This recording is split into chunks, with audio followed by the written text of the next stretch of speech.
Uma coisa extraordinária que eu aprendi nesse mundo do petróleo é que no passado, muito remoto, o petróleo exudava a superfície, quer dizer, ele filtrava a superfície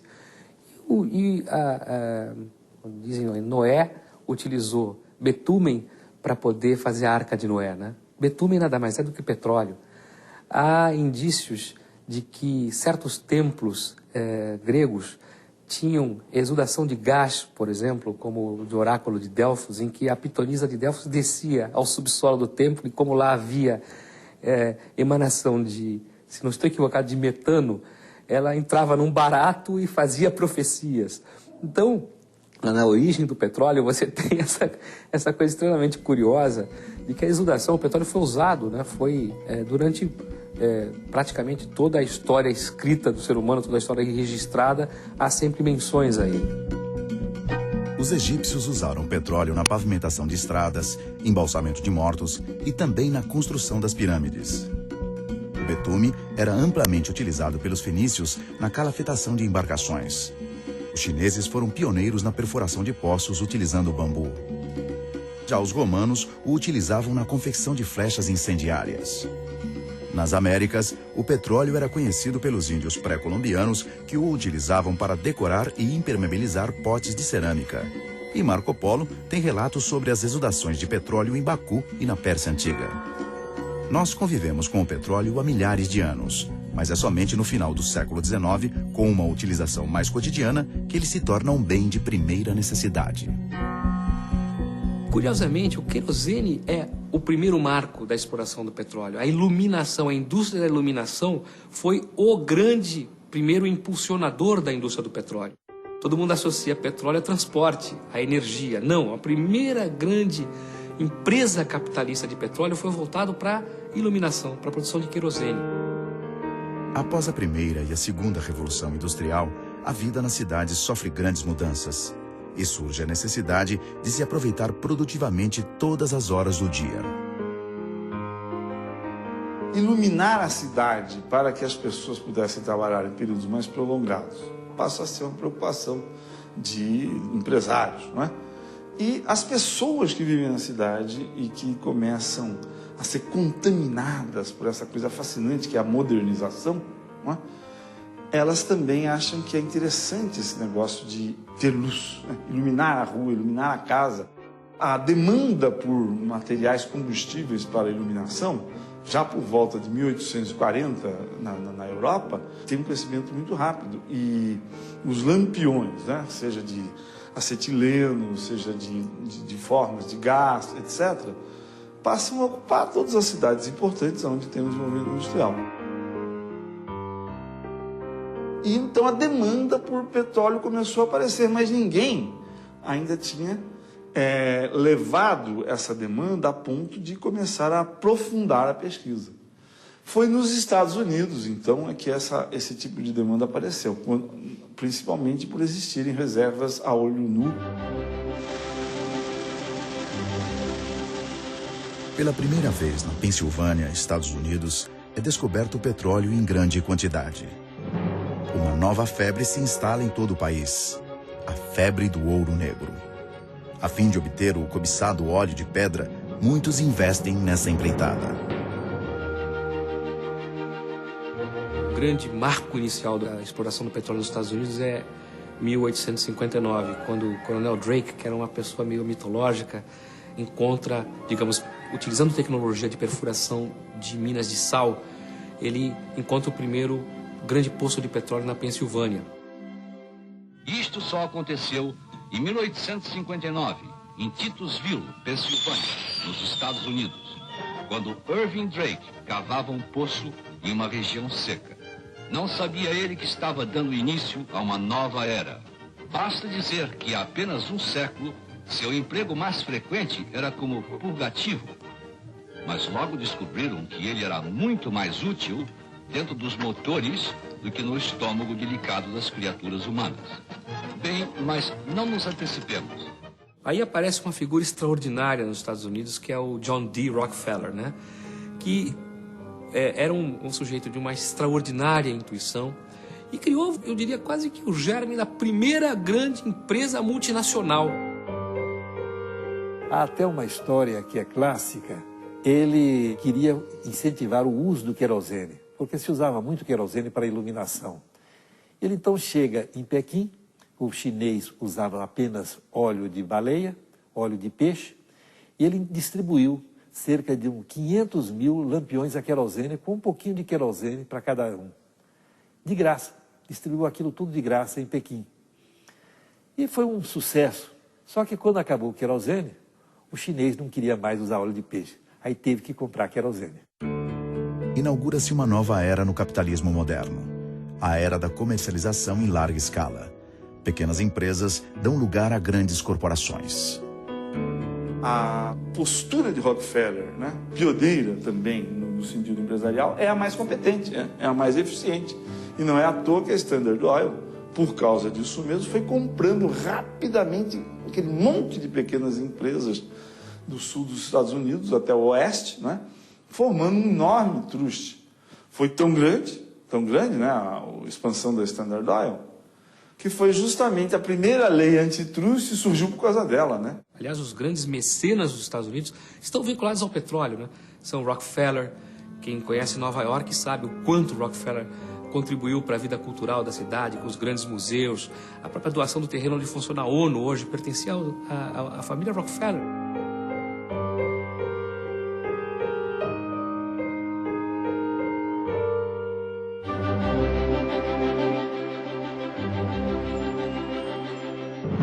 Em pouco tempo, nos Estados Unidos, o número de poços cresce vertiginosamente. E no Texas, a partir de 1906, imensas jazidas de petróleo são descobertas.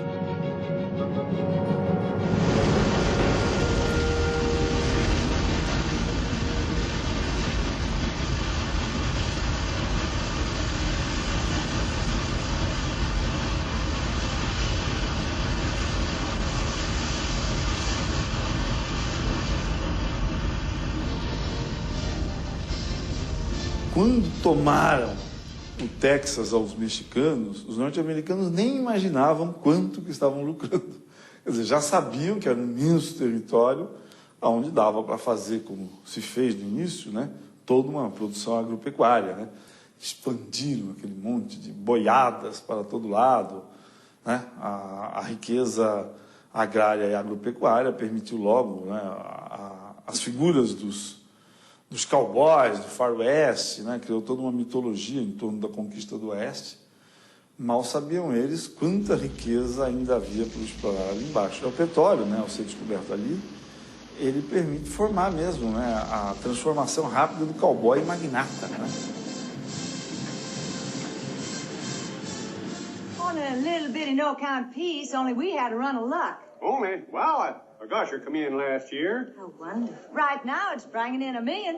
$1 million gallons? Dollars. $1 million a year? $1 million a month. Oh.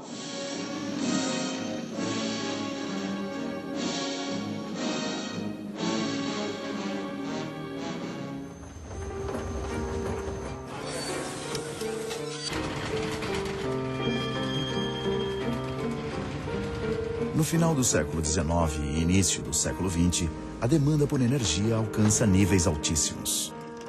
O mundo precisa cada vez mais suprir as necessidades que vieram a reboque da modernidade. Por que de repente as pessoas conseguiram aumentar a energia mecânica disponível em suas casas, nas suas vidas? Isso, em grande parte, foi devido aos motores de combustão interna. A princípio, utilizava-se carvão numa caldeira para gerar vapor e o vapor movia as máquinas. Ao longo da evolução da tecnologia, o carvão foi sendo substituído pelos derivados de petróleo. Primeiramente querosene, depois a gasolina e o óleo diesel.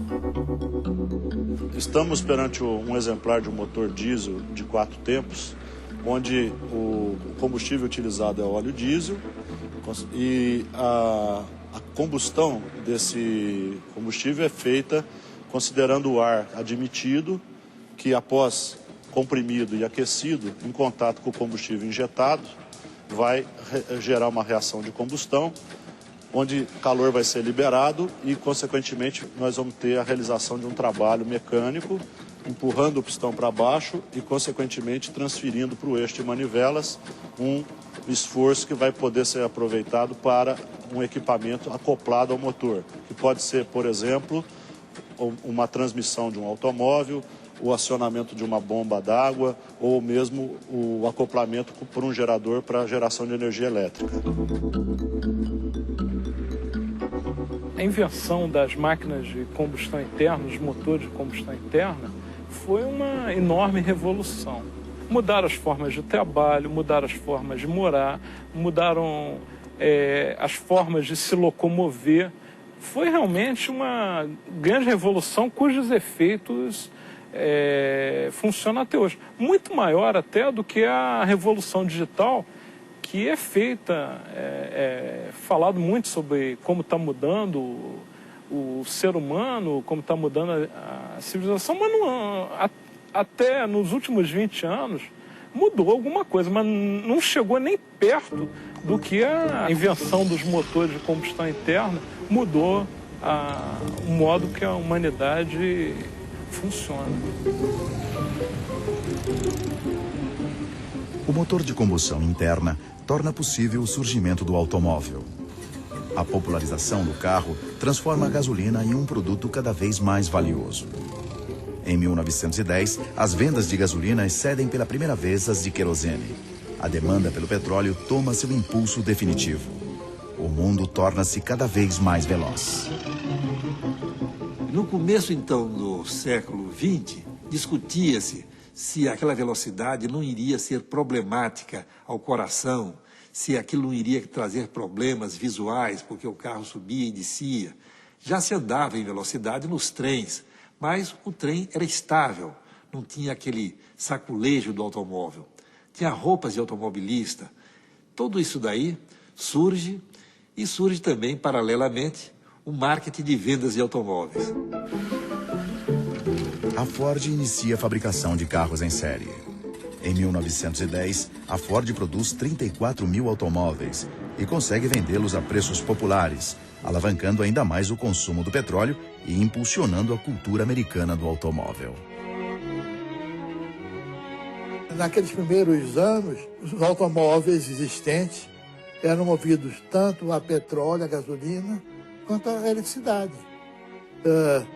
Os primeiros automóveis houve vários movidos a eletricidade, possibilidade que foi depois abafada pelo petróleo. O Santos Dumont, que era um playboy em Paris, correndo para lá e para cá, namorando, pulando, subindo nos balões para impressionar as namoradas dele e tal, corria por Paris, num dos primeiros automóveis que surgiram, movido a eletricidade. Mas tudo isso foi sufocado pelo petróleo.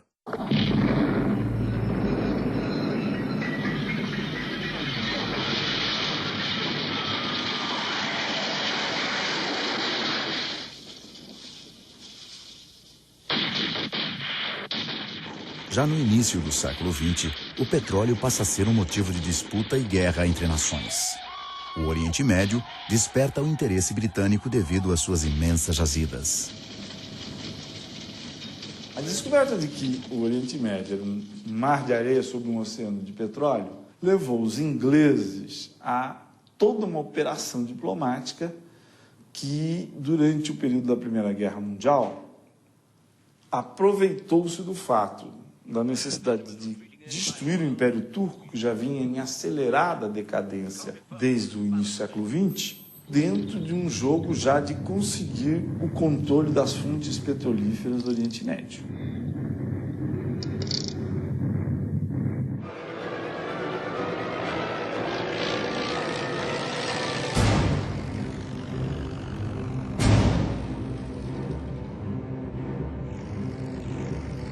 A Primeira Guerra Mundial A busca do petróleo era alguma coisa essencial, porque os navios haviam passado do carvão ao óleo combustível e os navios não podiam se deslocar se não tivesse fontes de abastecimento.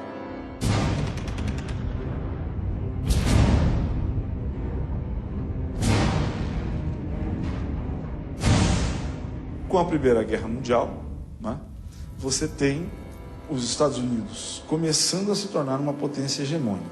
Então, para eles também interessa entrar nesse jogo colonial, entrar nesse jogo do comando, mas não através de qualquer forma de ação diretamente diplomática. A diplomacia fica guardada para os americanos como arma de segundo uso. O primeiro uso é a forma empresa. É justamente aí que começa a se desenhar as famosas 7 irmãs do petróleo, que vão operar em todo o mercado internacional, dividindo como fatias de um queijo, né, num processo de cartelização muito forte, sendo que as chamadas 7 irmãs, 5 são empresas norte-americanas, né?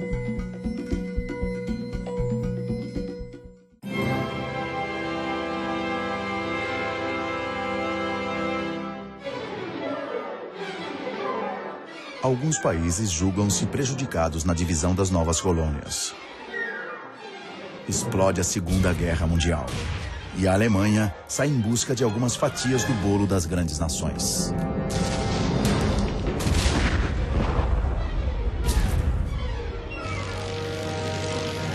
Ocupar o mundo com a sua investida implacável sobre a Europa Ocidental era algo tão importante quanto esse domínio futuro das fontes petrolíferas do norte da África e do Oriente Médio.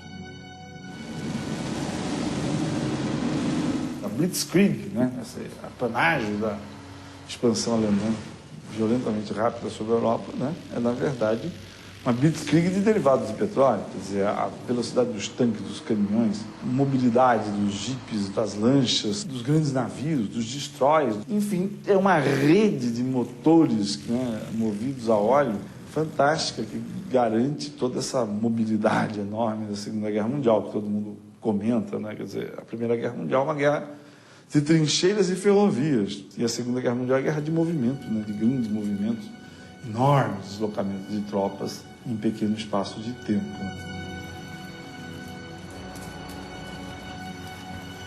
Mais uma vez, né, os norte-americanos estão levando vantagem nisso, né, porque eles realmente continuam sendo os maiores produtores e os maiores exportadores de petróleo.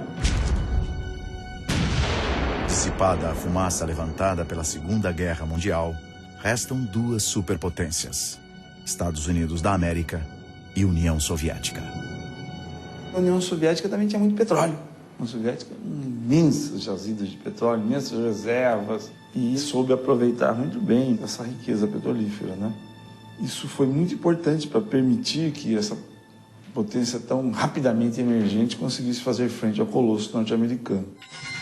Em cenário de Guerra Fria, em que o mundo é dividido em dois blocos opostos, a autossuficiência petrolífera de um país pode representar sua autonomia política em relação às superpotências. Nessa época, alguns países periféricos como Venezuela, México, Nigéria, começam a produzir petróleo, tornando-se pontos-chave na disputa geopolítica mundial. Cuba tinha uma produção petrolífera muito insignificante, né? Praticamente comprava quase todo o seu petróleo da Venezuela. Mas o fato de Cuba, né, logo depois de 59, nacionalizar o seu petróleo, fez com que os Estados Unidos ficassem extremamente preocupados com que isso acontecesse em outros países, né? Foi quando eles foram em cima da Venezuela, que estava desenvolvendo uma política um pouco mais nacionalista em relação ao petróleo, negociando com a cabeça mais erguida diante das grandes empresas norte-americanas.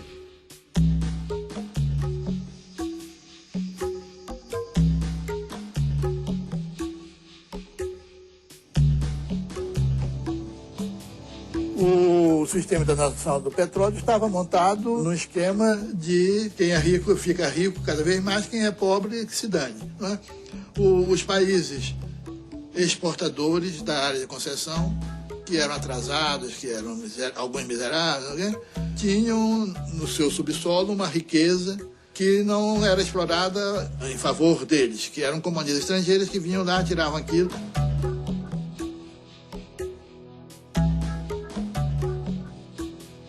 Foi justamente em 61, quando havia uma tendência dentro da Venezuela, no sentido de uma posição mais nacionalista em relação ao petróleo, que o ministro do petróleo venezuelano procurou o sheik da Arábia Saudita, né, para tentar conversar coletivamente sobre como os exportadores, produtores de petróleo podiam ter acesso a um controle mais efetivo sobre essa comercialização. Em 1960 nasce a OPEP, reunindo os 5 maiores países produtores de petróleo: Arábia Saudita, Irã, Iraque, Kuwait e Venezuela, que juntos representavam mais de 70% da produção mundial. O objetivo da OPEP era assumir o controle da produção e dos preços do petróleo, enfrentando o poder das companhias internacionais. Se há, em determinado momento, uma tendência baixa, o que esse grupo de países produtores poderia fazer?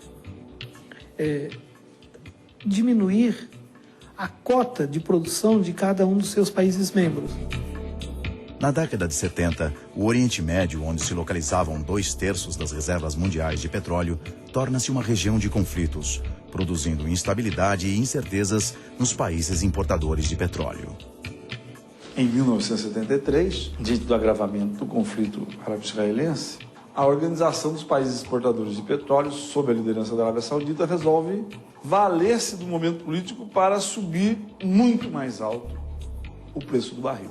E essa foi, em 1973, né, a primeira grande afirmação da OPEP. O momento de confronto decorrente desse desencontro entre árabes e judeus facilita que os preços venham a ser corrigidos. E vejam que foi de $2 e tantos por barril para coisa em torno de $11.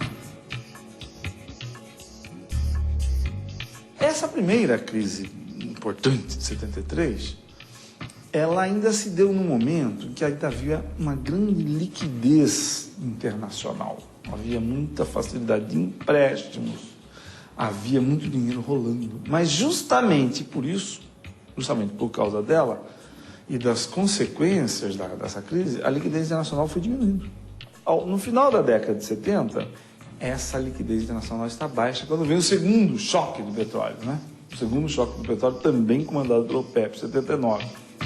Aí a coisa pesou, quer dizer, foi muito mais pesada, não só o crescimento do preço do barril até mais de $30, como também o fato de que pagar o petróleo ficou mais difícil, entendeu?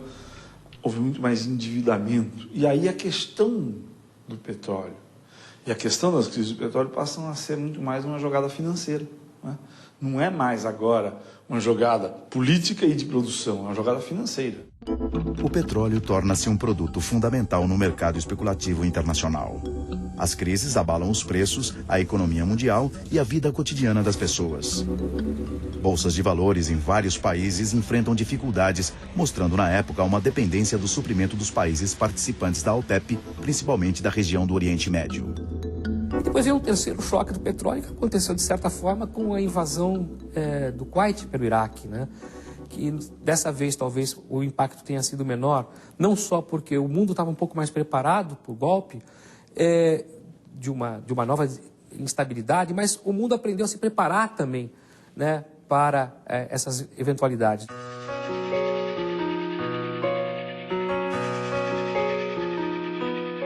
As tensões no Oriente Médio continuam nos dias de hoje, causando oscilações de preços no mercado de petróleo.